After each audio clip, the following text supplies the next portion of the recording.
sekali sobat. Kenapa sih Jayabaya itu juga meramalkan mengenai kala bendu, kala bendu. Kala itu artinya itu waktu atau masa atau saat. Bendu itu artinya tertutup, terkepung, tertutup. Jadi kala bendu itu artinya akan ada suatu masa, suatu waktu di mana semuanya tertutup. Tidak akan ada jalan keluar. Yang ada hanyalah kepasrahan, hanya bisa pasrah terhadap semua yang terjadi.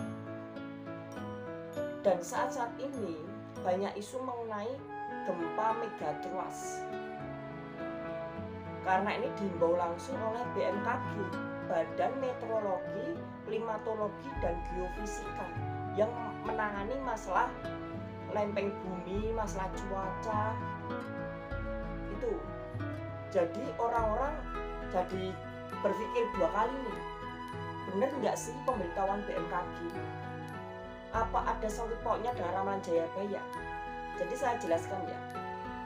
Ramalan Jayabaya itu bukan memprediksi atau bukan ya. Ramalan Jayabaya itu hanya sebatas memberitahu bahwasanya sosok pencipta ramalan Jayabaya yang memiliki keilmuan sendiri, keilmuan kebatinan sendiri, dia menuliskan, dia melihat bahwasanya nanti akan terjadi hal-hal seperti ini, lalu dituangkan di dalam bentuk sastra. Jadi ramalan Jayabaya itu wujud dari sastra Jawa. Kenapa ada yang dijuluki sebagai Ratu Adil? Apa itu Sabdo Palonoyo Genggong?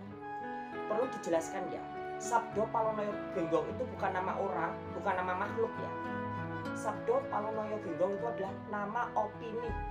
Di dalam sejarah Majapahit, sejarah Wali Songo, sejarah-sejarah cerita Jawa, nggak ada yang namanya makhluk atau orang atau jin atau apa. Yang namanya Sabdo Palon itu nggak ada. Itu hanyalah opini. Karena Jayabaya menciptakan ramalan Jayabaya itu menggunakan sastra Jawa, sehingga unsur-unsur sastra kebudayaan Jawa itu terbawa.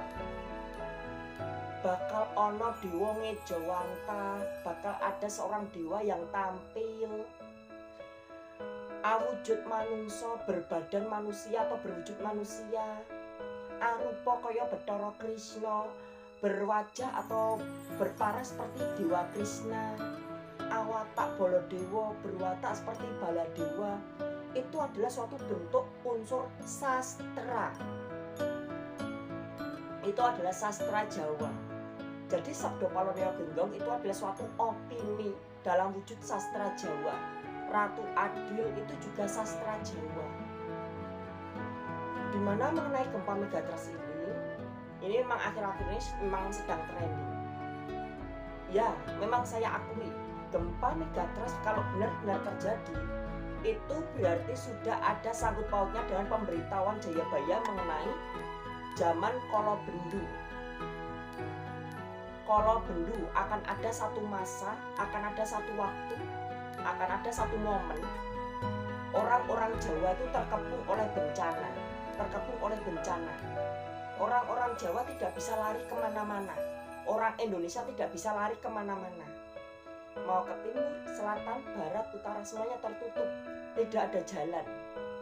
Yang ada hanya pasrah. Wong Jawa kaya gabah diinteri. Orang Jawa itu akan berhamburan. Orang Jawa akan bingung, berlarian kemana-mana dan tidak akan menemukan jalan. Karena jalannya tertutup.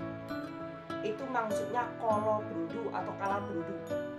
Akan ada satu titik masa di Indonesia ini akan terjadi kala bendu.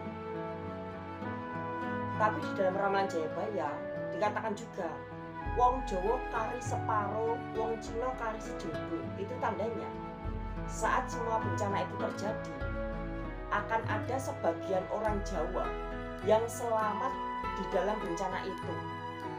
Dan juga ada sebagian orang Cina yang selamat dari bencana itu.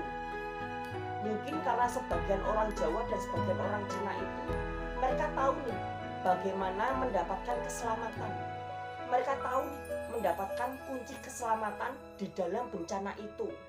Saat goncangan itu nyata atas bangsa Indonesia, saat guncangan itu nyata atas tanah Jawa dan seluruh Indonesia, mereka tahu nih kunci keselamatan. Mereka sadar kunci keselamatan ada di tengah-tengah mereka, di tanah Jawa, di Indonesia. Mereka tahu inilah kunci keselamatan. Bagaimana cara mendapatkan keselamatan di dalam bahaya itu? Mereka tahu. Itu kenapa ramalan Jayabaya ini dinamakan Jayabaya. Jaya yang artinya menang, baya yang artinya bahaya apa berbahaya. Menang dari bahaya, menang dari bahaya yang akan datang. Jadi nanti di dalam ramalan itu sudah sangat jelas. Orang Jawa kari separuh, wong Jawa kari separuh, wong Cina kari sejodoh. Itu tandanya orang Jawa yang selamat itu jauh lebih banyak daripada orang Cina yang selamat. Kalau orang Jawa selamat tinggal separuhnya Jawa saja. Orang Cina yang selamat hanya tinggal sejodoh-sejodoh saja. Jadi orang Cina jauh lebih sedikit daripada orang Jawa. Lebih banyak orang Jawa, orang Indonesianya yang selamat. Itu sudah sangat jelas ya.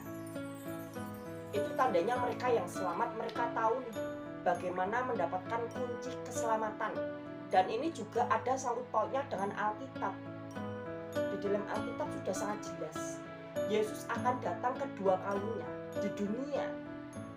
Dia akan menyatakan keselamatannya bagi manusia yang percaya kepada Dia. Hanya mereka yang percaya kepada Yesus yang memperoleh kunci keselamatan. Ini sudah sangat jelas ya. Tentunya orang-orang Cina yang selamat itu mayoritas mereka orang Kristen. Dan orang-orang Jawa yang selamat sebagian mereka mungkin juga orang Kristen. Yang tahu kunci keselamatan itu hanya datang dari Yesus. Kunci keselamatan itu hanya datang dari Yesus, karena Yesus sudah datang kedua kalinya di tanah Indonesia.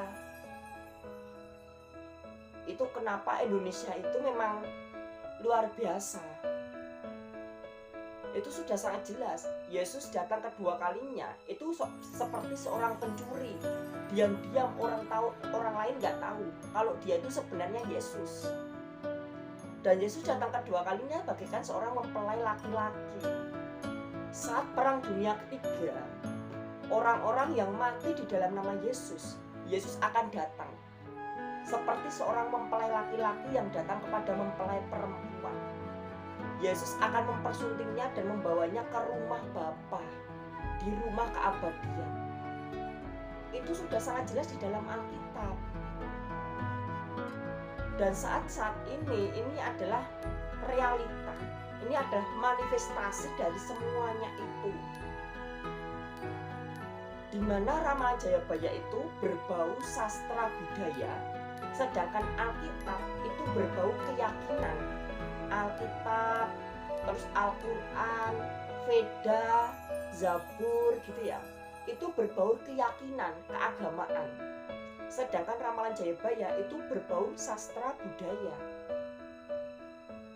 Itu kenapa kita tuh harus sangat bangga dong menjadi orang Jawa. Orang Jawa itu kaya akan sastra dan budaya. Untuk ulasan video kali ini, jangan lupa klik like, subscribe video ini.